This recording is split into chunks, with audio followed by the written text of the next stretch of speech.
No preguntes al Señor por qué, sino para qué. Sobre este título vamos a estar rondando a partir del pasaje que hoy vamos a ir desglosando.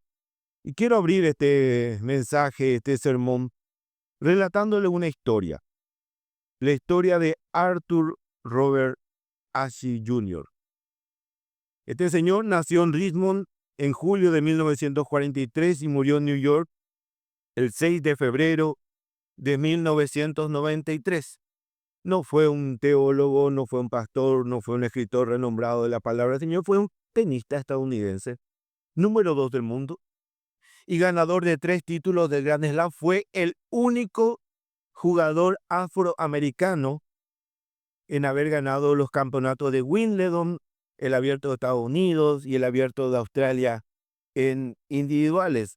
Asimismo, fue el primer jugador afroamericano en ser seleccionado para integrar el equipo de la Copa Davis de los Estados Unidos, con el que jugó durante 10 años y obtuvo 3 campeonatos. Un crack del deporte. Cuando Arthur Ashe estaba muriendo de SIDA, del que se contagió por medio de sangre infectada administrada durante una cirugía del corazón en 1983, recibió cartas de sus fans y uno de ellos le preguntaba en una carta: ¿por qué Dios tuvo que elegirte para una enfermedad tan horrible? Y Arthur Ashe contestó: hace muchos años, unos 50 millones de niños comenzaron a jugar tenis. Y uno de ellos era yo. 5 millones aprendieron realmente a jugar el tenis. 500,000 aprendieron tenis profesional. 50,000 llegaron al circuito. 5,000 alcanzaron el Grand Slam. 50 llegaron a Wimbledon. 4 a la semifinal. 2 a la final. Y nuevamente yo era uno de ellos. Cuando estaba celebrando la victoria con la copa en la mano, nunca se me ocurrió preguntarle a Dios por qué a mí. Y ahora que estoy con dolor, ¿cómo puedo preguntarle a Dios por qué a mí?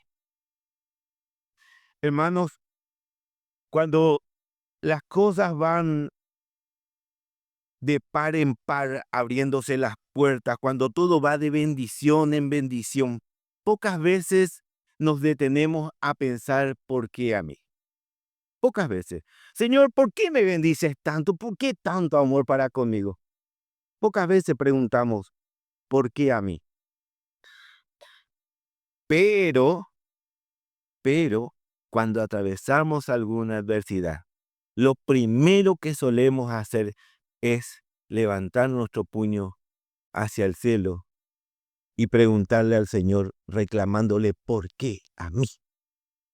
¿Por qué a mí, Señor? Y el texto en el cual hoy nos vamos a detener para disfrutar de la santa palabra del Señor, nos relata un caso de un hombre que vivió toda su vida en una situación adversa. Y quizás,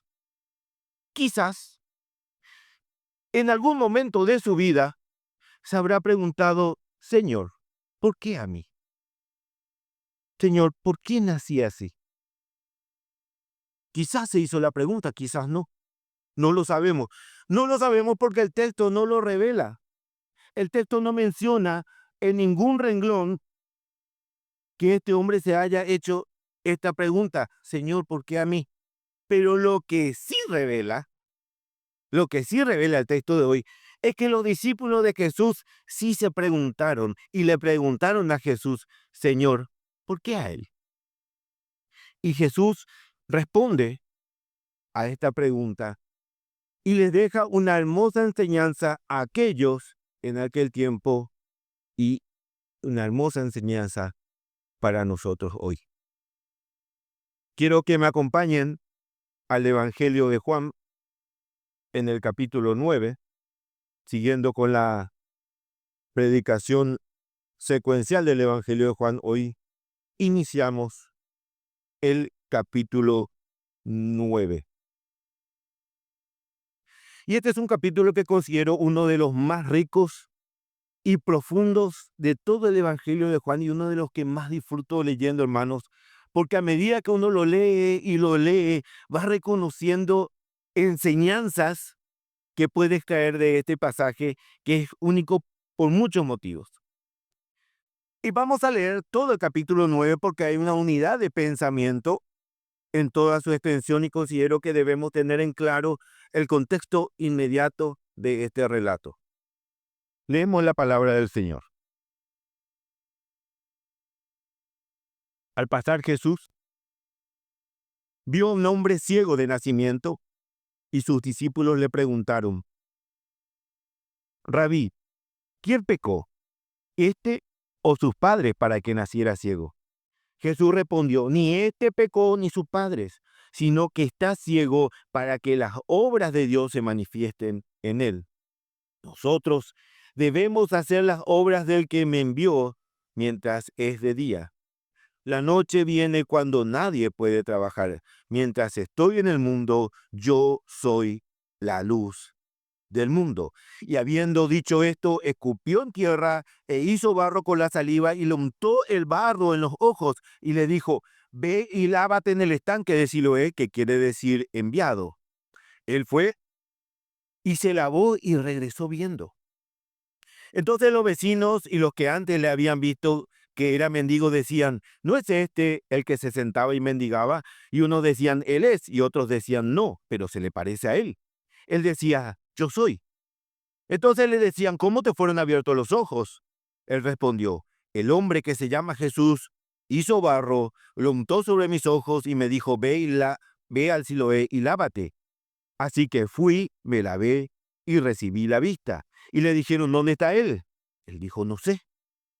Llevaron ante los fariseos al que antes había sido ciego, y era día de reposo, el día que Jesús hizo barro y le abrió los ojos. Entonces los fariseos volvieron también a preguntarle cómo había recibido la vista, y él les dijo: me puso barro en los ojos y me lavé y veo. Por eso algunos de los fariseos decían: este hombre no viene de Dios porque no guarda el día de reposo. Otros decían: ¿cómo puede un hombre pecador hacer tales señales? Y había división entre ellos. Entonces dijeron otra vez al ciego: ¿qué dices tú de él, ya que te abrió los ojos? Y él dijo: es un profeta.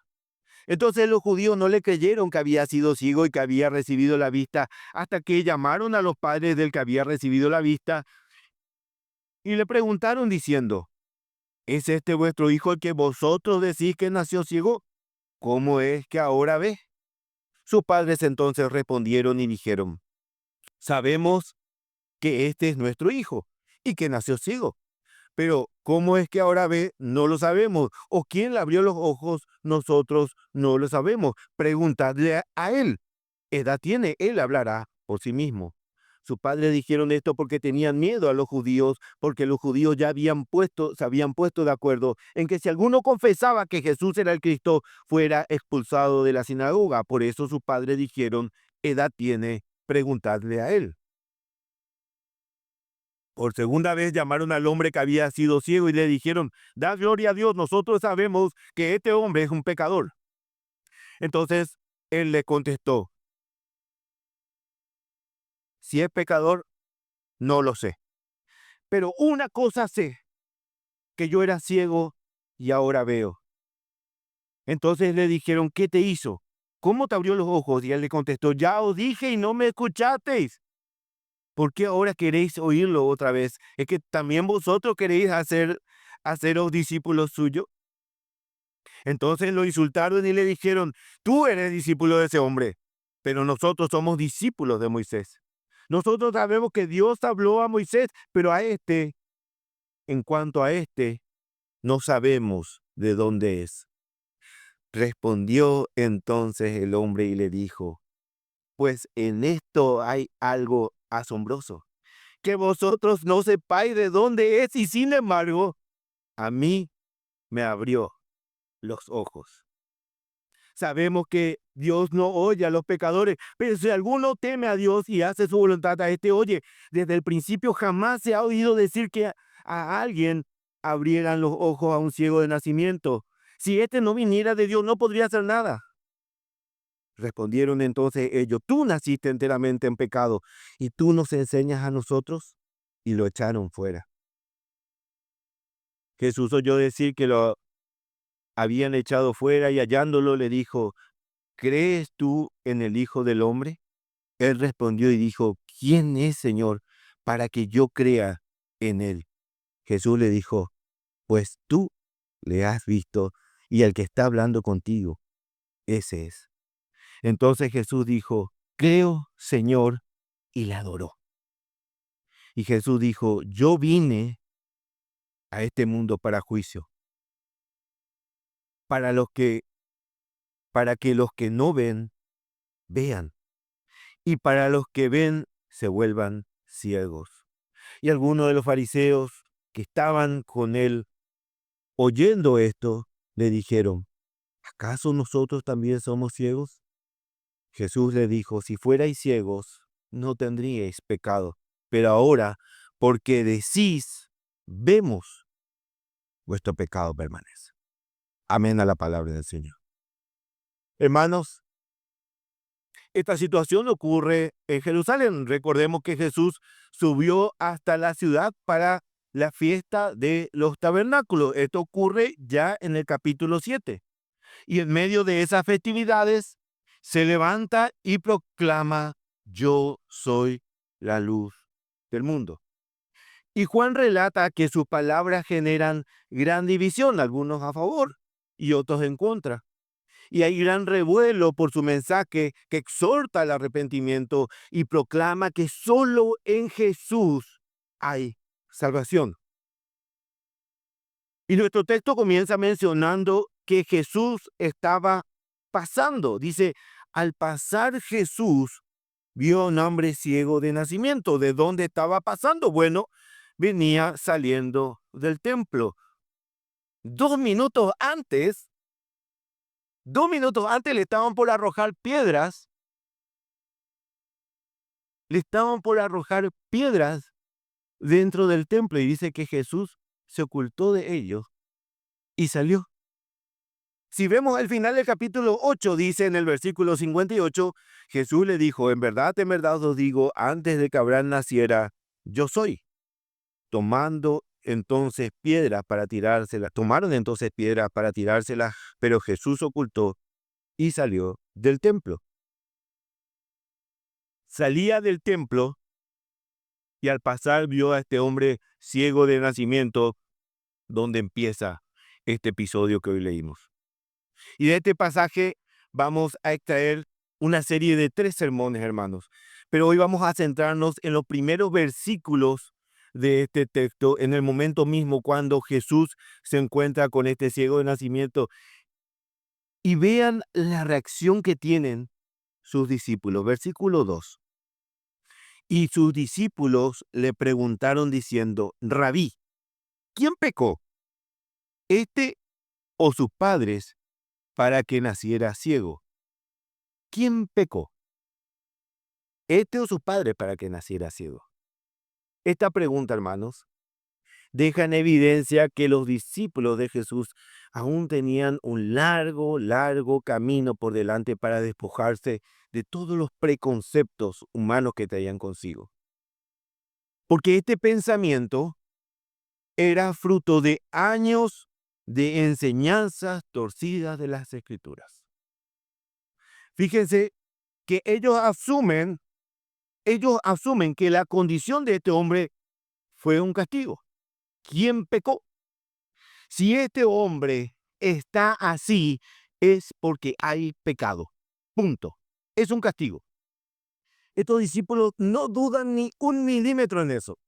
Ni un milímetro. Lo único que quieren determinar es quién fue el que pecó, quién era el culpable. ¿Es este ciego o sus padres? No por chismoso. Era para orar nomás. Pero ¿de dónde sale teoría tan torcida, hermano, porque esta postura ante las escrituras tiene dos problemas. El primero, ¿por qué el hijo debería pagar por los pecados de los padres? Y segundo, ¿por qué si este joven era ciego de nacimiento, cómo podría pagar por un pecado suyo si ya nació así? Bueno, esta última postura los líderes religiosos solucionaban sosteniendo que ya desde el vientre materno se podía pecar y citaban a Esaú y a Jacob, quienes peleaban en el vientre de su madre, ¿verdad? O sea que ya nació castigado por lo que hizo en la panza de su mamá. Esa era una de las posturas, uno de las proposiciones que ellos establecían. Y si bien, hermanos, sabemos que en pecado hemos sido concebidos y que nacemos siendo pecadores, si el Señor nos castigara por cada uno de nuestros pecados, no solamente habríamos nacido ciegos, no habríamos nacido sin piernas, habríamos nacido sin brazos, habríamos nacido sin cabeza, hermano. Es más, fíjense el tenor de la pregunta de sus discípulos. ¿Quién pecó? ¿Este o sus padres?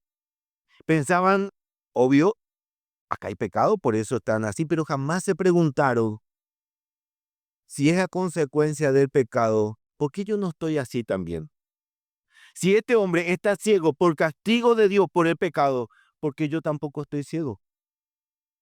¿Por qué yo no estoy ciego? ¿Por qué yo tampoco no estoy así? También no estoy así. ¿O acaso los discípulos se creían que no tenían pecado o que estaban en una élite de pureza superior? No. Esto era fruto de siglos torciendo las escrituras por parte de los líderes religiosos de aquella época, hermanos. Con esto, ellos sostenían que toda discapacidad era fruto del castigo de Dios por algún pecado. Con esto justificaban que los discapacitados nacieran en esa condición. Pero los discípulos apuntaron a dos responsables. ¿Quién pecó? ¿Este o sus padres? Vemos que tenían dos raíces de las cuales podría haber venido el mal sobre este hombre. ¿Qué decían los líderes religiosos? El mal vino sobre tu vida, decían ellos, por tus pecados o por el pecado de tus padres. ¿Y de dónde sacaron esta segunda doctrina? ¿Por qué los hijos debían pagar por el pecado de los padres? Bueno, esta teoría nuevamente era fruto de una larga tradición del pueblo con el que sostenían que los males venían sobre las personas a consecuencia de lo que habían hecho sus antepasados. Era una forma fácil de justificar las distintas complicaciones que acontecían en la vida. Fíjense, ellos crean un problema y tienen que inventar una solución para el problema que ellos mismos crearon. ¿Por qué? Porque ellos decían, si te viene un mal es porque estás en pecado. Perfecto. Pero cuando ellos estaban atravesando una situación adversa, entonces tenían que reconocer su propia propuesta, que estaban en pecado. Algo que obviamente no iban a hacer jamás. Piensen un poco, hermanos. Piensen en un fariseo egocéntrico, vanidoso, altanero, diciendo, esto que me pasa es castigo de Dios por mis pecados. Jamás, jamás iba a pasar. Estos hombres cargados de orgullo, de autosuficiencia, no iban a reconocer jamás que estaban en pecado, según su propia doctrina, según su propia propuesta, porque ellos se consideraban intachables delante de Dios. Entonces la salida más elegante era echarle la culpa a los antepasados, que ya normalmente estaban muertos y no iban a poder quejarse del fardo pecaminoso que le echaban encima. Entonces su pensamiento era así: si te pasa algo malo, es a consecuencia de tus pecados, el Señor te está castigando. Ah, bueno, pero a vos también te pasan cosas malas. Sí, pero yo estoy pagando el pecado de mis antepasados. ¿Se dan cuenta, hermano? Se dan cuenta cómo las doctrinas de los hombres se caen a pedazos y tienen que inventar mentiras para ocultar sus otras mentiras. Lo cierto es que hasta habían hecho un refrán muy popular que decía: los padres comieron uvas agrias y los hijos y los dientes de los hijos tienen dentera. Nuestros padres se portaron mal y nosotros recibimos el castigo de lo que ellos hicieron. Una doctrina humana y retorcida que lo único que buscaba era desligarse de la responsabilidad de sus propios actos. Repito, siempre según su propia doctrina. Y aunque el Señor mismo utilizó a los profetas para que abandonen este pensamiento, lo cierto es que hasta los días en que el Señor Jesús estaba sobre la faz de la tierra, seguía muy vigente. Le quiero citar nomás a dos profetas que señalaron esto de parte del Señor. Jeremías 31, del 29 al 30, dice: en aquellos días no dirás más, los padres comieron uvas agrias y los hijos y los dientes de los hijos tienen dentera, sino que cada cual por su propia iniquidad morirá. Los dientes de todo hombre que coma uvas agrias tendrán dentera. En Ezequiel 18, del 1 al 4, repite este mismo mensaje el Señor: y vino a mí palabra del Señor diciendo: ¿qué queréis decir al usar este proverbio acerca de la tierra de Israel que dice: los padres comen las uvas agrias, pero los dientes de los hijos tienen la dentera? Vivo yo, declara el Señor, que no volveréis a usar este proverbio en Israel. He aquí, todas las almas son mías, tanto el alma del Padre como el alma del Hijo mía son, y el alma que peque, esa morirá. Por citar dos veces en el Antiguo Testamento cuando Dios rechazaba este tipo de pensamiento. Parafraseando, el Señor dice: hacete responsable de tus actos. No intentes hacerte la víctima culpando a otros de tu carnalidad. Con el Señor no funciona así. No, yo soy fruto de la forma en que me criaron y demasiado me cuesta despojarme de lo malo. No soy yo, son mis padres, la forma, las experiencias que viví. No, lo que pasa es que el diablo me hizo caer.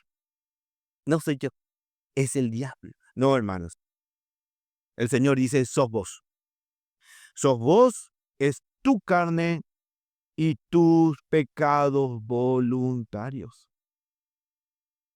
Reconocelos y humillate, pero por sobre todo, abandonalos.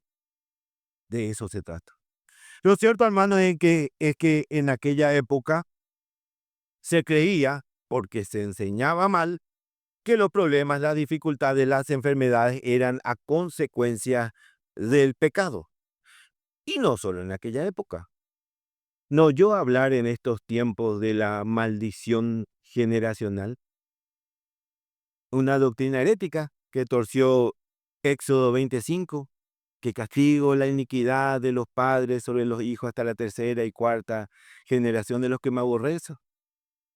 Y sostienen que aunque estamos en Cristo, seguimos atados a los pecados de nuestros antepasados. Por eso, padre alcohólico, hijo alcohólico, padres golpeadores, hijo golpeador, madre promiscua, hija promiscua.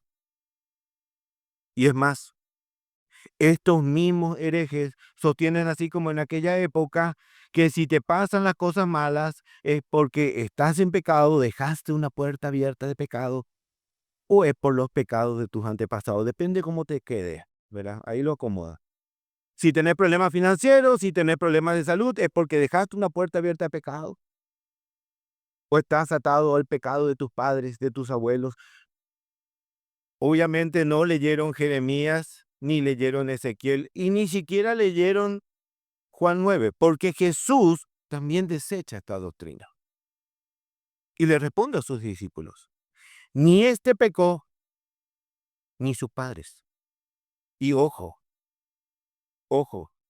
no dice que estos estaban libres de pecado. Este ciego era pecador y sus padres eran pecadores, como todos los seres humanos. Pero lo que Jesús está diciendo es que esta discapacidad no es castigo del pecado, eso quiere decir, sino que está ciego para que las obras de Dios se manifiesten en él. Nosotros debemos hacer la obra del que me envió mientras es de día. La noche viene cuando nadie puede trabajar. Mientras que estoy en el mundo, yo soy la luz del mundo. Ok, Jesús nos deja en claro que su problema no es a raíz de un pecado suyo o de su padre. Está bien, pero al mismo tiempo abre otra incógnita aún mayor. ¿Por qué? Porque Jesús dice que este hombre estaba ciego para que las obras de Dios se manifiesten en él. Entonces, ¿quiere decir que Dios decretó que haya nacido ciego sin causa? ¿Es acaso esto así? Lo primero que podemos resaltar, hermanos, es la soberanía de Dios. Jesús deja en claro que este hombre está ciego, es ciego de nacimiento por decreto soberano de Dios. Dios quiso que este hombre nazca en esta condición para que llegado el día, la mano de Dios se manifieste en él. Fue Dios, hermanos, quien determinó que este joven jamás haya visto un solo rayo de luz, de que no conozca los colores, de que no conozca el rostro de sus padres, de que haya pasado su vida dependiendo de otros para moverse, para alimentarse, para bañarse.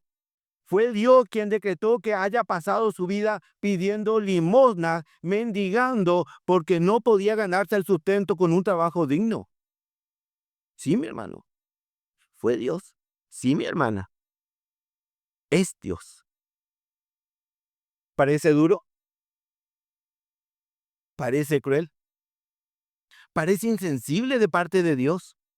Déjeme decirle, no, para nada, para nada. Si le parece que es un Dios injusto por provocar que este joven sea ciego de nacimiento, eso solo deja en evidencia lo humanista que somos, lo humanista de nuestros pensamientos. Porque primero, este joven no debería haber nacido ciego. Este joven no debería haber nacido. Ni usted ni yo deberíamos haber nacido. Porque allá en la creación, en el jardín del Edén, Adán y Eva desobedecieron a Dios. Y Dios dijo, aquel que me desobedezca, morirá. Pero usted aún no está muerto. De que va a morir, va a morir. Y quizás no muera hasta que yo termine mi sermón.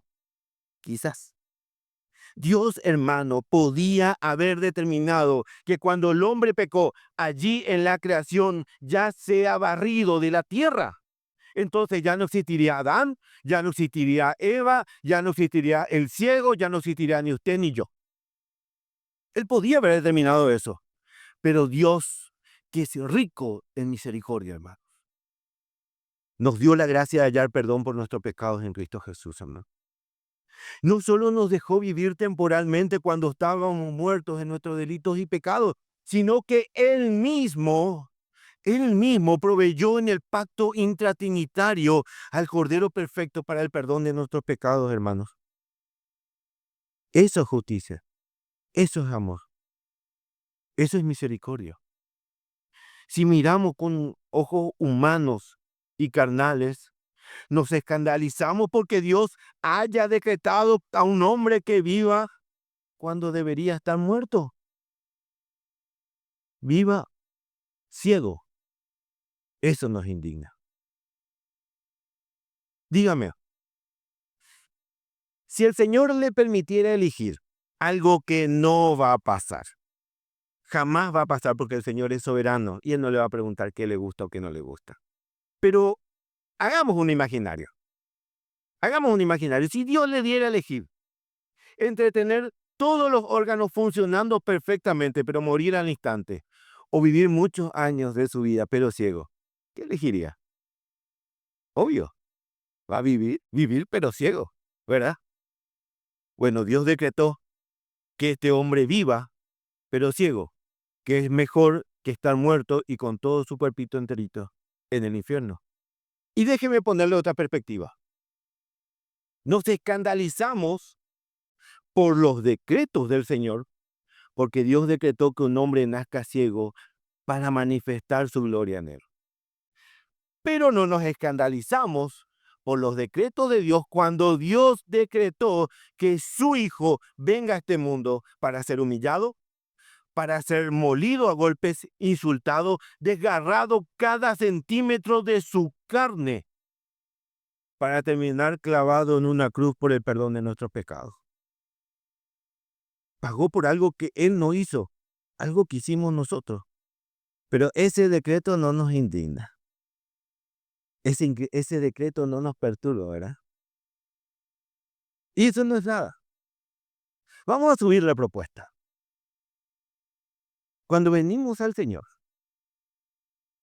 cuando venimos a los pies de Cristo, cuando el Señor nos llama, deberíamos estar entregados por completo al Señor y defender su causa, defender la fe, defender el Evangelio a una costa de nuestra familia, a una costa de nuestros bienes, a una costa de nuestra vida misma. ¿O no es así? ¿No es esa la condición que puso Jesús cuando dijo en Lucas 14:26, si alguno viene a mí y no aborrece a su padre, a su madre, a su mujer e hijos, a sus hermanos y hermanas, y aún hasta su propia vida, no puede ser mi discípulo? ¿Entregarías tu vida por Cristo? ¿Entregarías tu vista por Cristo, tus ojos por Cristo? ¿Pasarías el resto de tu vida en la oscuridad por defender tu fe en el Señor Jesús? Con este joven fue al revés. Este joven pasó toda su vida en la oscuridad hasta que conoció a Cristo. Y estaba muerto en sus delitos y pecados. Y no solo recibió la vista, sino que también recibió la vida eterna, que es aún mucho más valioso que un par de ojos. ¿Y qué pasaba si Jesús se revelaba a este ciego, le daba la gracia de la vida eterna, pero lo dejaba en ceguera? ¿Sería siendo injusto pasar 50, 60, 70 años en la oscuridad, pero a cambio poder vivir en la eternidad y en la presencia de su Salvador, en su gloria, en lugar de estar en condenación?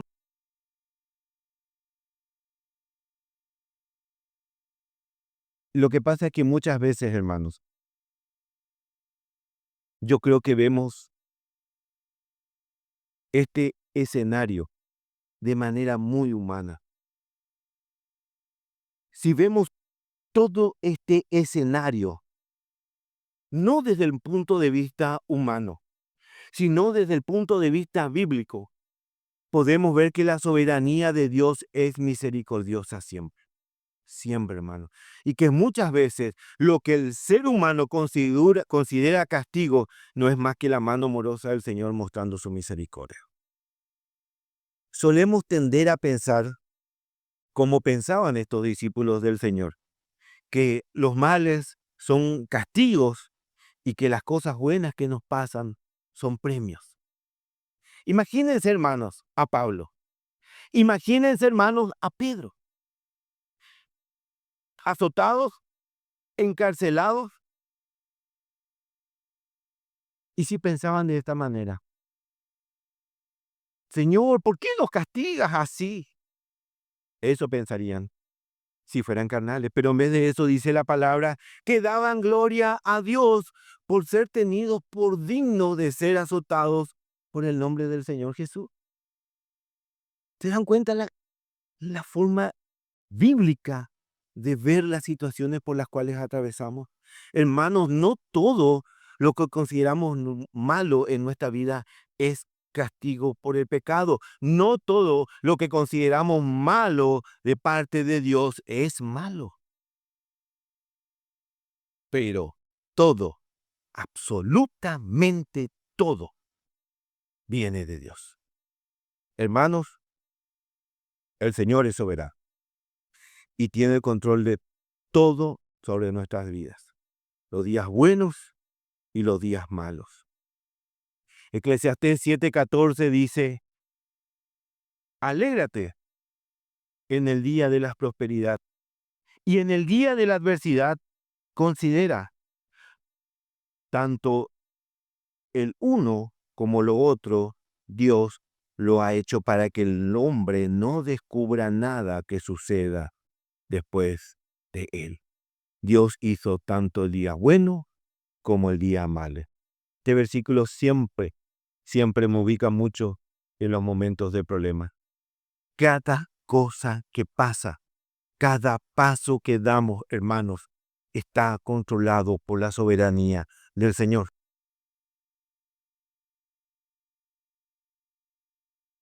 Y el Señor da días de prosperidad, días de alegría, días de bonanza, donde dice el predicador de Eclesiastés que debemos alegrarnos, tenemos que gozarnos, celebrarlo y dar gracias, dar gloria a Dios. Pero también Dios decreta días de adversidad, días de problemas, días de angustia y días de dolor. ¿Y saben qué tenemos que hacer en esos días? Lo mismo que con lo anterior. Alegrarnos y gozarnos, celebrarlo y dar gracias a Dios porque ambos los decretó el Señor. Parece ridículo proponer algo así, alegrarnos por tener semejante problema encima. Sí, alegrarnos, celebrarlo. ¿Saben por qué? Porque tiene un para qué. Tienen un para qué. No es por qué, es para qué. ¿Saben por qué este hombre estaba ciego de nacimiento? Para que las obras de Dios se manifiesten en él. La palabra para es más importante que la palabra por qué. Los discípulos querían saber por qué, pero Jesús les dijo el para qué estaba ciego, para que las obras de Dios se manifiesten en él. Y quiero dejar bien en claro algo, hermanos. Dios nos pone a veces en situaciones difíciles, pero Dios no decreta esto por diversión o porque está aburrido nomás. No, hermanos. No es que Dios dice, hoy me levanté aburrido, voy a meter la mano en el bolillero a ver quién sale sorteado para los problemas. El ganador es Demóstenes Martínez de Paraguay. Bien, Demóstenes. Hoy tu día, y no solo tu día, tu mes y tu año van a ser fatales, hermano. No. Dios tiene el control de cada uno de nuestros cabellos. Pestañas para los que están calvos. Él ha decretado la adversidad, pero esto tiene un propósito. Y este propósito no está hecho para que el Señor descubra algo nuevo en usted, porque Él sabe todas las cosas. No es que Dios le pone a prueba para ver si usted va a ser fiel o no va a ser fiel. El Señor sabe si usted va a ser fiel o no va a ser fiel. El que no sabe si va a ser fiel o no va a ser fiel es usted. Somos nosotros. Somos nosotros los que tenemos que aprender, hermanos. Dios no tiene nada que aprender de usted en las pruebas. Somos nosotros los que debemos conocernos. O mejor dicho, reconocernos. Somos nosotros los que pensamos que somos fuertes cuando somos débiles. Somos nosotros los que pensamos que estamos firmes cuando estamos tambaleando. Somos nosotros los que pensamos que dependemos totalmente del Señor y que nuestra fe está depositada en Él cuando en realidad confiamos en nuestras propias fuerzas y en nuestra capacidad. Pero en la prueba, en la adversidad, ahí mostramos lo que somos y lo que realmente creemos. Era Pedro quien pensaba que iba a dar su vida por Jesús cuando todos huyeran. El Señor Jesús conocía todas las cosas. El que no sabía absolutamente nada era Pedro y tuvo que pasar por la prueba, por la adversidad. Y a veces una enfermedad, a veces una discapacidad, a veces una crisis, a veces un hecho fortuito, sirven para que el Señor nos moldee a su voluntad. No se olvide, el Señor lo decretó así. Y quiero extraer, hermanos, 3 pensamientos a la luz del pasaje que desglosamos esta mañana. El primer pensamiento, el eje temático.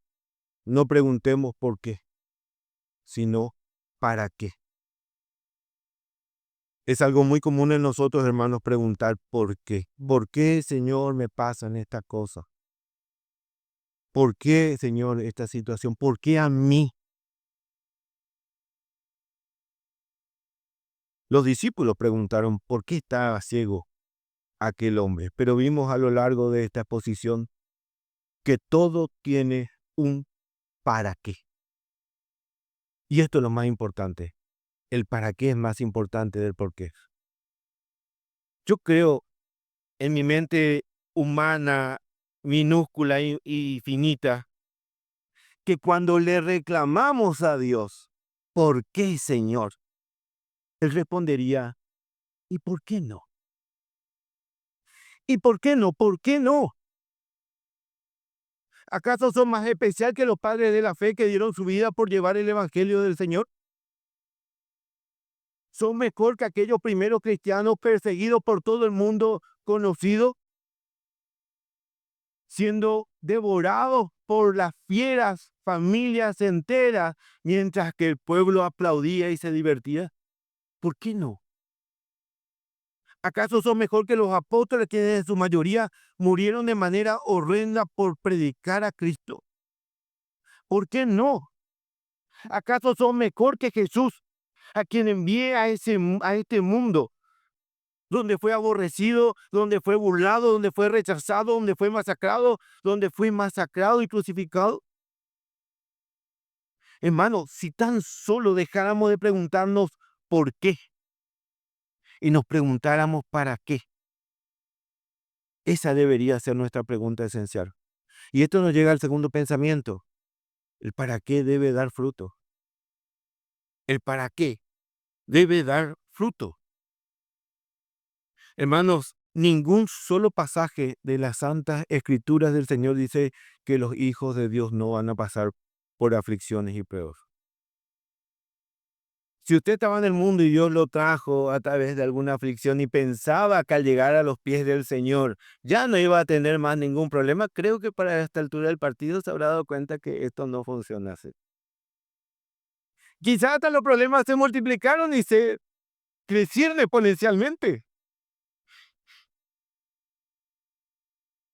Quizás muchas veces se vio desesperado preguntando, ¿por qué, Señor? Pero en vez de eso, pregúntele al Señor, ¿para qué? Ahí va a entender la necesidad de esa adversidad. ¿Para qué estoy pasando por esta situación? ¿Qué debo aprender, Señor? ¿Qué debo corregir? ¿Debo ser fortalecido? ¿Debo ver tu mano extraordinaria sobre mi vida, Señor? ¿Para qué? ¿Para qué? ¿Para qué, Señor, esta prueba? Porque esta prueba viene de tu mano, Señor, y tiene un propósito, y yo deseo aprender de tu santa voluntad. Mostrame, Señor, cuál es el fin de esta prueba, pero por sobre todo, que tu obra se manifieste en mi vida. Esa tiene que ser nuestra petición. No pida para que termine la prueba, sino que pida para aprender de la prueba. ¿Sabe cuál es nuestra confianza, hermanos? Nuestra confianza es que el Señor desea lo mejor para usted, desea lo mejor para vos, desea lo mejor para sus hijos. Y puede que haya alguna adversidad que carga usted durante toda su vida. Puede que hoy, esta mañana, antes de venir al culto, haya surgido alguna adversidad del tipo que fuera, hermano. Pero piensen en esto. El Señor lo ha decretado y esto debe tener fruto. Que la obra de Dios se manifieste en nuestras vidas. Y quiero dejarles un último pensamiento. Hermanos, miremos con ojos espirituales. Aun si fueran ciegos desde el día de su nacimiento hasta el día de su muerte, aunque esa enfermedad, aquella situación sean irreversibles, no olvidemos que todo esto es temporal. Todo esto es temporal. En el mejor de los casos, usted va a vivir 100 años. La mayoría va a vivir 70 años y como buena medida va a vivir 80 años. Pero luego, nuestro paso por esta tierra va a terminar. Y es ahí donde lo importante comienza. Porque es allí donde vamos a estar disfrutando con nuestro Señor, vamos a estar en su presencia, vamos a estar en su gloria. Y todas estas cosas que momentáneamente pasamos en este mundo, hermanos, van a parecer insignificantes. Nada de lo que acá pasemos allá va a ser importante. Segunda de Corintios 4:16 dice: por tanto, no desfallecemos. Antes bien, aunque nuestro hombre exterior va decayendo, sin embargo, nuestro hombre interior se renueva día a día, pues esta aflicción leve y pasajera nos produce un eterno peso de gloria que se sobrepasa toda comparación.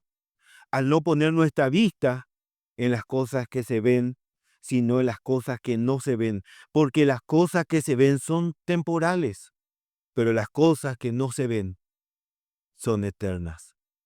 Porque las cosas que se ven son temporales y las que no se ven son eternas. Nuestra vista tiene que estar puesta en las cosas eternas, hermano. ¿Saben cuál fue el mayor regalo que recibió este joven? No fue su vista física, no, fue su vista espiritual. A este hombre, hermano, se le quitó 2 velos. Pudo ver con sus ojos el mundo terrenal, pero también pudo ver su condición espiritual. Versículo 35. Jesús oyó decir que lo habían echado fuera y hallándole le dijo: ¿crees tú en el Hijo del Hombre? Él respondió y dijo: ¿quién es, Señor, para que yo crea en él? Pues tú le has visto y el que habla contigo ese es. Entonces dijo: creo, Señor, y le adoró. Y le adoró. Ese, hermanos, es el gran milagro de este pasaje. Ese es el gran milagro. Eso es amor y eso es misericordia de Dios. Démosle gloria al Señor. Pongámonos en pie.